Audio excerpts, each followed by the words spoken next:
లోక్సభ ఎన్నికల్లో కాంగ్రెస్కు మంచి ఫలితాలు వచ్చాయని ముఖ్యమంత్రి రేవంత్ రెడ్డి అభిప్రాయం వ్యక్తం చేశారు. దేశవ్యాప్తంగా రాహుల్ గాంధీ నిర్వహించిన భారత్ జోడో యాత్రతోనే పరిస్థితి మారిందన్నారు. మోదీ ప్రజా వ్యతిరేక విధానాలను ప్రజలకు వివరించడంలో రాహుల్ గాంధీ సక్సెస్ అయ్యారని తెలిపారు. తెలంగాణలోనూ మంచి ఫలితాలు వచ్చాయన్నారు.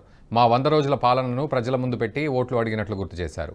100 రోజుల పాలనకు రెఫరెండంగా ఎన్నికలకు వెళ్లినట్లు తెలిపారు.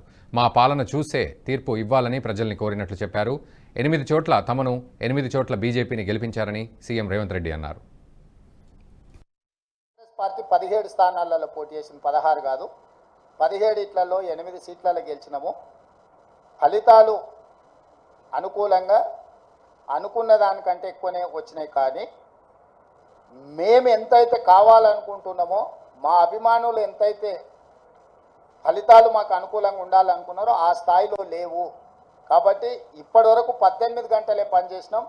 ఇంకా ఒక 2 గంటలు అదనంగా పనిచేసి ప్రజల్ని మెప్పించడానికి ప్రజా పాలన అందించడానికి మేము ప్రయత్నం చేస్తాం. మల్కాజ్గిరిలో సిట్టింగ్ స్థానము ఓడిపోయినాము.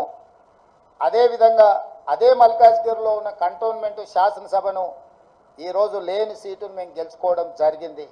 ఇవన్నీ కూడా ప్రజా తీర్పులో భాగము. ప్రజలు ఏ తీర్పు ఇచ్చినా శిరస వహించవలసిన బాధ్యత మా మీద ఉన్నది. అవును, ఓడిపోయింది. నిజమే కదా, నిజమే కదా. అవును, ముఖ్యమంత్రి రాష్ట్రానికి, జిల్లాకు కాదు. పిసిసి అధ్యక్షుడు కూడా రాష్ట్రానికి. రాష్ట్రంలో ఏ సీటు గెలిచినా ఏ సీటు ఓడినా అది నాదే బాధ్యత. ఈ పిసిసి అధ్యక్షుడిగా, రాష్ట్ర ముఖ్యమంత్రిగా రాష్ట్రం నలుమూలలో వచ్చే ఏ ఫలితాలైనా నేనే తీసుకోవాలి. ఈ విషయాన్ని మీరు హుజూరాబాద్ ఎన్నికలప్పుడు గుర్తు చేసిరు, హుజూర్ నగర్ ఎన్నికలప్పుడు గుర్తు చేసిండ్రు, నాగార్జున సాగర్ ఎన్నికలప్పుడు గుర్తు చేసిండ్రు, మునుగోడు ఎన్నికలప్పుడు కూడా గుర్తు చేసిండ్రు. ఇప్పుడు కూడా గెలుపు ఓటములు అన్నిటికీ నేనే బాధ్యుణ్ణి. ఇందులో ఓటమి ఒకరి ఖాతాలో రాసి గెలుపులు నా ఖాతాలో రాసుకునే తత్వం కానీ ఆలోచన కానీ నాకు లేదు. కాబట్టి ఇచ్చిన ఫలితాలు, వచ్చిన ఫలితాలు ఉగాది పచ్చడి లాంటివి. కొంత తీయగా ఉన్నది, కొంత చేదుగా ఉంది, కొంత పుల్లగా ఉంది. కాకపోతే ఓవరాల్గా పచ్చడి అనేది మంచిది. ఇప్పుడు వచ్చిన ఫలితాలను పిసిసి అధ్యక్షుడిగా, రాష్ట్ర ముఖ్యమంత్రిగా ఉగాది పచ్చడి లాగా నేను స్వీకరించను.